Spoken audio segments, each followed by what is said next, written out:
institutions from classroom learning to global impact.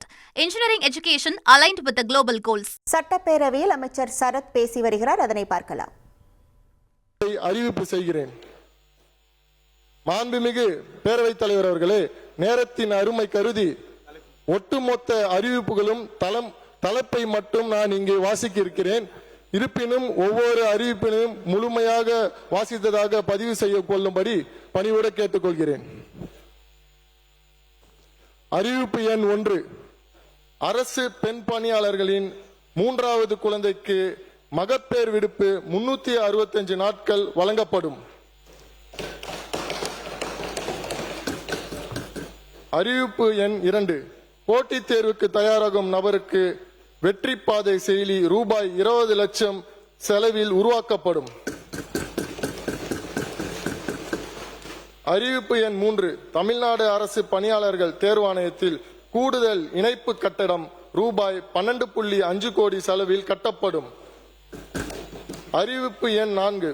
ஊழல் தடுப்பு மற்றும் கண்காணிப்பு இயக்குநரின் கீழ் சமூக ஊடக கண்காணிப்பு மையம் SMMC ரூபாய் 50 லட்சம் செலவில் ஏற்படுத்தப்படும். அறிவிப்பு எண் 5.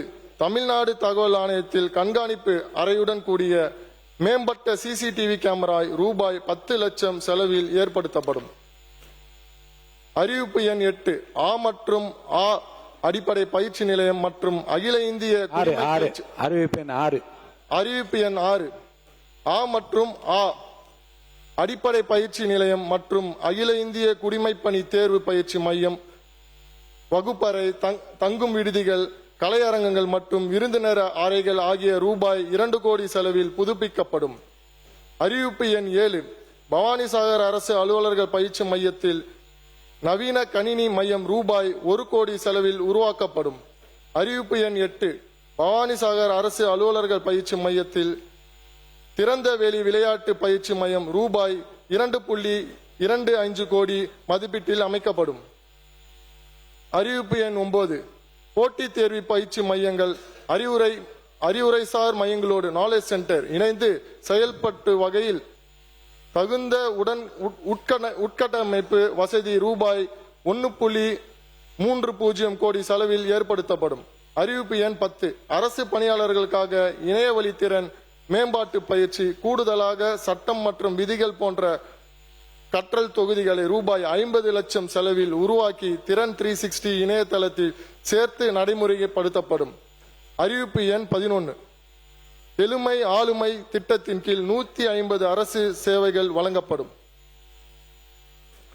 மாண்புமிகு பேரவைத் தலைவர் அவர்களே, கோவிலுக்குள் சென்றால் எப்படி தண்ணீர் தீர்த்தமாகிறதோ, சாதம் பிரசாதமாகிறதோ, சாம்பல் திருநீர் ஆகிறதோ, அதே போல் தாவேக்கா அலுவலகம் சென்றால் சாமானியர் கூட சட்டமன்ற உறுப்பினர் ஆகலாம். சிலருக்கு குல தெய்வம் பிடிக்கும், சிலருக்கு இஷ்ட தெய்வம் பிடிக்கும். ஆனால் எல்லோருக்கும் பிடித்த மனித தெய்வம் தமிழக முதல்வர் எங்கள் தளபதியே. மாண்புமிகு பேரவைத் தலைவர் அவர்களே, மொத்தத்தில் அரசுக்கு முகமாய் முகவரியாய் மனிதவள மேலாண்மை துறை விளங்குகிறது. பேரவைத் தலைவர் அவர்களே, மாண்புமிகு உறுப்பினர்களுக்கு நான் எடுத்து வைத்த கருத்துகள் மனநிறைவை அளித்திருக்கும் என நம்புகிறேன். மாண்புமிகு உறுப்பினர்கள் தங்கள் வழங்கிய வெட்டு தீர்மானத்தை திரும்ப பெற்றுக்கொண்டு மானிய கோரிக்கை நிறைவேற்றி தருமாறு அன்புடன் கேட்டுக்கொள்கிறேன். மாண்புமிகு முதல்வர் அவர்களுக்கும் பேரவைத் தலைவர், துணைத் தலைவர், கழக பொதுச் செயலாளர், மாண்புமிகு அமைச்சர் பெருமக்கள், அரசு தலைமை கொறடா, அனைத்து சட்டமன்ற உறுப்பினர்கள், துறையின் செயலாளர், அனைத்து அலுவலர்கள், பணியாளர்கள், அமைச்சர் அலுவலக அனைத்து சகோதரர்கள், பத்திரிகை மற்றும் ஊடக நண்பர்கள், காவலாளர்கள் என்று அனைவருக்கும் எனது மனமார்ந்த நன்றியை பதிந்து வணங்குகிறேன். இது பேரவைத் தலைவர் அவர்களே, என் கையில் இருப்பது வெறும் காகிதம் அல்ல, இது மனிதவள மேலாண்மை துறையின் என் மாண்புமிகு முதலமைச்சரின் மிகப்பெரிய ஆயுதம் என்று கூறி, வாழ்க தமிழ்நாடு, வளர்க தமிழ் மக்கள், வெல்க ஜனநாயகம் என்று விடைபெறுகிறேன். நன்றி, வணக்கம். Saram institutions from classroom learning to global impact. Engineering education aligned with the global goals.